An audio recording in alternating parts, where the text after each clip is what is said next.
Ladies and gentlemen, boys and girls, welcome back. My name is Nadia Sands. This, of course, is Learn How to Edit Stuff, and today we're talking about client services. Now, somebody out there recently asked me if I could do a client services tutorial, and they asked, is there a way to keep your client happy? And I couldn't find the message that originally was sent to me, so here's an artist rendition of what that comment looked like in my mind, but the answer is yes, we're gonna do that tutorial today. For those of you that don't know my day job, I am the director of post-production for Team Liquid. Team Liquid is one of the largest esports organizations in the world, and Team Liquid is sponsored by pretty big companies: Alienware, Honda, HyperX, Jersey Mike's, SAP, IMC. There's a lot going on, but I also have freelance clients that I have to do a lot of client services stuff with. So I'm gonna give you guys today my best practices, my best tips for making sure that your client is happy at the end of the day and they wanna come back to you for more repeat work in the future. Now, I'm obviously gonna be coming at this from a editing and post-production angle, but if you're watching this video and you're a graphic designer, maybe you're a cinematographer, all of these things will still apply. It's just general best practices for making sure that your client is happy and also you're happy. So the working relationship has to go both ways, and hopefully by the end of this video, you're gonna walk away with some great knowledge. Also, if you're not subscribed to my channel for more amazing editing content and videos like these, click the subscribe button down below, drop a thumbs up and a comment in the comment section. I read them, I like them, I appreciate it. Okay, so the first thing I want to talk about is expectations. When you first come to the table with a client or whoever you're working with, you need to set expectations right up front. And the most important thing for you to do as the creative is fully understand what the creative ask is from the other person. You have to walk away from this meeting knowing exactly what they want, and the best way to find out exactly what they want is have a list of set questions that you're going to ask that person, depending on what kind of industry you're in. Again, if you're a graphic design, if you're a cinematographer, if you're an editor, the questions are gonna differ, but some of my questions include: do you have a list of brand assets that you can send over? High resolution vectorized logos, specific fonts that you're using, Pantone colors? Is there a creative brief? Is there a script written? Do you have any example videos that you've seen in the past that you want me to model this video after? What sort of total runtime are you looking for out of this video? How many videos am I going to be delivering? Is it 1? Is it 2? Is it 10? Is it going on social media? Do you need it in multiple formats? Square, 1:1, 9:16 vertical, 16:9 for widescreen? Do you have any music references or examples you can send me that you want to be included in this video? Or do you have access to a royalty-free music catalog like Epidemic Sound? By the way, if you click the link in the video description below, you get your first month free on me. All right, you get where I'm going with this. You have to ask a bunch of questions to understand the creative so that you can make an informed decision on the rest of the stuff that we're gonna talk about in this video, okay? So that's step number 1, understanding the creative. Step number 2 is setting deadlines, a workback schedule, and understanding how much this is going to cost, not only for you, but for the client as well. You're gonna wanna talk to them and say, this is how long I think this is going to take me. When do you actually need this by? And there needs to be some sort of exchange of information there so that you can make an informed decision whether or not you can actually do this project in the amount of time that you have.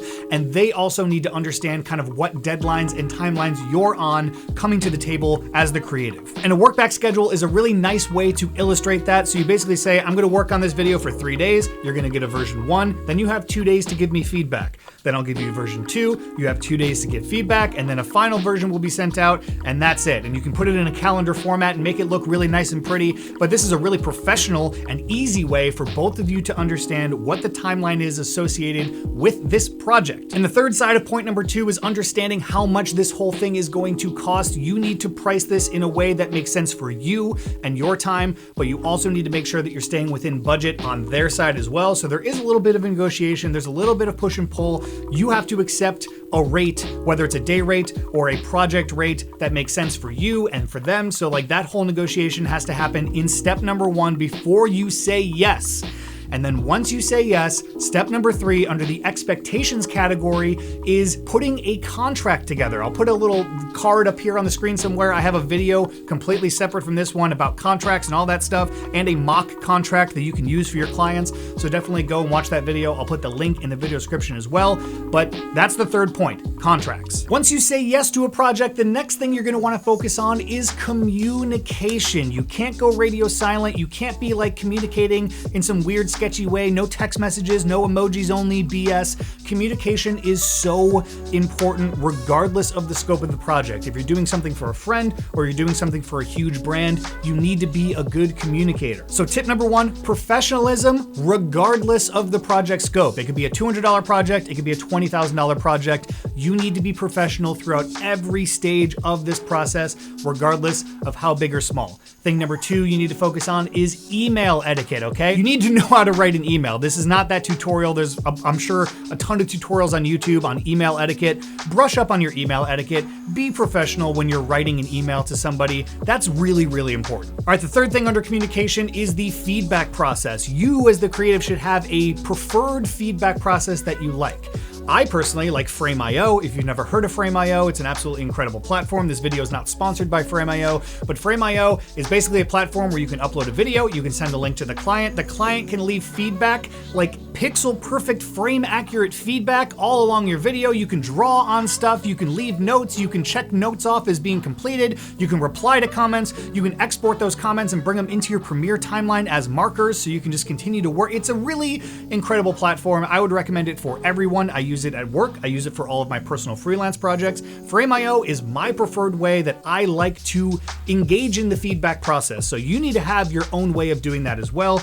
Obviously, I'm going to recommend Frame.io, but there's a bunch of stuff out there. But either way, regardless of what it is, you need to have a feedback process that you tell the client, hey, this is how I prefer to give and receive feedback, and this is how I like to work. So that's super important under the communication tab. And the last thing I'll leave you with under communication is if something can't be done, you have to explain in a reasonable way why it can't be done. If they leave feedback and they're like, hey, can you insert a drone shot of this thing, and the shot doesn't exist, you have to go back to them and say, hey, the shot doesn't exist, but you have to do it in a professional way. But what I would recommend is always coming to the table when something can't be done with a solution that they haven't thought of yet. So if they're like, hey, insert this drone shot here, and you're like, hey, by the way, we don't have the drone shots, but I went ahead and grabbed a piece of stock footage from somewhere or went outside and shot something myself that I think works really well for this. Let me know what you think.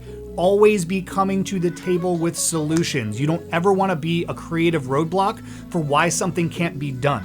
They're coming to you and they're paying you because they think that you're going to get the project done. So you always need to have solutions. All right, the next thing I want to discuss is comfort. This has to be a comfortable working relationship for the client and also for yourself. So I'm going to divide comfort into two sections: comfort for the client and then comfort for yourself. Comfort for the client is very, very simple, okay? All you need to do is prove that you're the expert in the space. They came to you for a reason, and if they ever have any doubts or woes or anything, you just have to go, hey man, listen, I got it. Let me try some stuff and let's talk about it afterwards. Make them feel comfortable and confident that you know what you're doing. And the second part of client comfort is never, ever, under no circumstances ever argue with the client, tell them that they're wrong, get emotionally charged about stuff and like fly off the handle, because they're never going to want to work with you again after that. So they have to feel comfortable, and the best way to make them feel comfortable is leaving any sort of communications with, they know what they're talking about and that makes me feel good, and they just need to have a nice sense of calm about everything. Even if you're internally panicking and freaking the hell out, they need to feel calm. That's very important and super easy to do on the client side. So that's the client. For yourself, for you to feel comfortable, number one, don't accept a project that is outside of your wheelhouse, okay? If you're a commercial editor, don't accept a music video project if you've never edited a music video before. Don't just take the work because the work is available, because you're never gonna do yourself any favors. They're not gonna come back to you. They're not gonna recommend you to other people in the space. So for you to feel comfortable working on a project, only accept projects that you know you can do well and at a very high level. Regardless of your skill level, whatever you're passionate about, take projects that fit into that box. Very important for your comfort. The second thing for you is use tools and assets that you're used to using all the time, tools that are familiar, plugins that are familiar. Don't try to venture outside of your comfort zone to try to do something cool, because you're ultimately just gonna waste time, right? So for me, I like to spice my videos up a little bit by going to Envato Elements, grabbing a lower third pack, throwing in a lower third that kind of matches all of the branding elements and everything,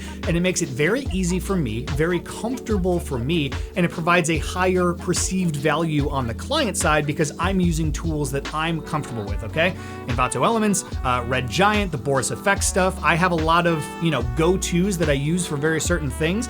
Don't try to get fancy and use something outside of your wheelhouse. Go to the things that you already know, that you can get done quickly, and that make you feel comfortable. You don't want to be stressed out at the end of the day. And the last thing to make yourself comfortable is setting realistic deadlines for the project that you're working on. If somebody says, I need this in 2 days, and you know it's gonna take 5 days, don't agree to 2 days, because if you can't hit that deadline, you're not gonna get that business back. You're gonna just stress yourself out. So if they say 2 days, say, actually, in all reality, I really feel comfortable with 5 days, and then maybe you meet at 4 days, but you don't wanna meet at 2 days, okay? So for your own comfort, make sure you're setting deadlines that you feel good about. And the fourth and final thing that I want to discuss when it comes to client services is leadership. They are coming to you because they want you to make decisions and they want you to make this thing for them. So you have to meet them in the middle with leadership, okay? And step number one is steering the project in a direction that you believe in based on the information that you have. The last thing that you want to be doing with your client is going, what do you think about this? Do you think it's good? Like, what can we do to make it better?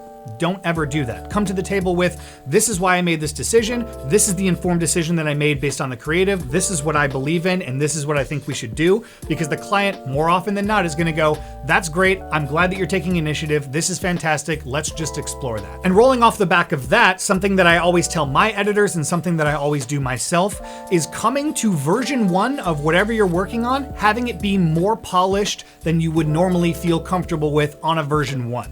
And what I mean by that is you don't want to be showing client a super rough, like really raw video that's like not timed to music or has like no creative infusion, because they're going to look at that and be confused and be like, oh God, I thought we understood what the creative was, and then they're gonna start to get worried, and it's not gonna be good. But if you come to the table, I know I say come to the table, I always imagine there being a table between you and the client, because that's it. Anyways, if you come to the table with a more polished version 1, the client is gonna look at that and go, oh, I totally understand where you're going with this. Here's my feedback based on the direction that you're trying to take this in, and then that working relationship is just gonna be much better at the end of the day. The third thing when it comes to leadership is staying cool, calm, and collected, even if your computer explodes. If your computer, PC, whatever, literally catches on fire and explodes, you need to go to your client and be like, everything's cool, I got it under control, everything's still on track, it's gonna be fine. And then you better be running to like a PC cafe or something and installing Premiere on that machine and getting the project done, because boy, you're sweating, but the client doesn't know you're sweating. I'm sweating because I'm wearing a hoodie inside and everything's on and it's very hot in here, but that's why I'm sweating. When it comes to client stuff, nah, I'm always pretty chill. And the fourth and final leadership quality that you need for a client services relationship is being decisive in your actions and your communications. Always be confident in the decisions that you're making. Never appear to not know what you're doing, because as soon as that happens, as soon as there's uncertainty in the client creative relationship, things start to go sideways a little bit. But if you're always confident and you always believe in the decisions that you're making and you're very clear in your communications, nothing will go wrong. I promise. Try it out sometime and then let me know how, drop a comment. Have you ever been clear and concise in your communication? Okay, anyway, instead of recapping this entire video, because I'm really kind of going off the cuff, I'm gonna take all these ideas and put it down in the video description below, where you will find all of these points, copy and paste it, put it on Post-it notes all over your desk or whatever. And also down in the video description below, you know what you're gonna find? Can you guess? A Linktree link that'll take you to my social media and Envato Elements and Epidemic Sound and a bunch of cool stuff and AE Juice. If you're not using all the tools that are in my Linktree link, I'm sorry for you, because they are really incredible tools and they really add a lot of spice to your projects. And again, I mentioned it earlier, perceived value, right? Client's gonna see some AE Juice animation that you sprinkled into your thing and they're gonna be like, damn, they really went all in on this. And really all you did was like tweak a preset, and they don't know, because you're just being smart. You're using the tools that you have in your tool belt and you're comfortable with it to make anyways, okay. All right, let's regroup here for a second. Down in the video description below, all of the points that we talked about today will be down there for you. Definitely utilize them, keep them on your computer somewhere, bookmark this video, reference it for later. If you're ever having issues with a client creative relationship, I hope that you go back and watch this video, because these are things that I believe in and that I've found success in as a creative myself, dealing with client relationships, and I've done